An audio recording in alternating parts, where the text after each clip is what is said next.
Hi అండి. బంధం కోసం, బాధ్యతల కోసం, పిల్లల కోసం, కుటుంబం కోసం, తన కోసం కష్టపడే మహిళలందరికీ హ్యాపీ ఉమెన్స్ డే. నాకు తెలిసినంత వరకైతే ప్రతి అందమైన కథ మొదలయ్యేది మహిళతోనే. అదే అమ్మ అని చెప్తున్నా నేనైతే. ఎవరికైనా అయ్యే పోతే ఆటన బలం పోతుంది, అవ్వబోతే ఆయంత బలం పోతుంది అంటారు. అదే ఇద్దరు ఒక్కసారి చచ్చిపోతే ఆ బాధ అయితే వర్ణించలేం కదా.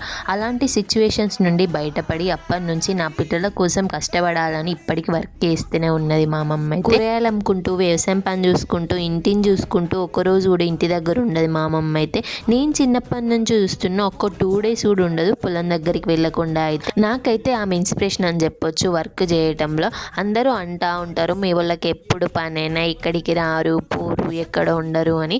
ట్రస్ట్ మీ, అట్లాంటి వాళ్ళ మాటలు నేను దేకను కూడా దేక. తెలుసు కదా వాళ్ళు ఎలాంటి వాళ్ళు అని, వాళ్ళు దేని గురించి చేస్తున్నారు అని. ఈ బొబ్బర్ లడ్డూలు కూడా మా మమ్మీ చేస్తుంటే చూసి నేర్చుకున్నా. ప్రతి బతుకమ్మ పండుగకి మేము చేసుకునే లడ్డూలు ఇవి. వీలైతే ట్రై చేయండి. ప్రాసెస్ అయితే సింపుల్.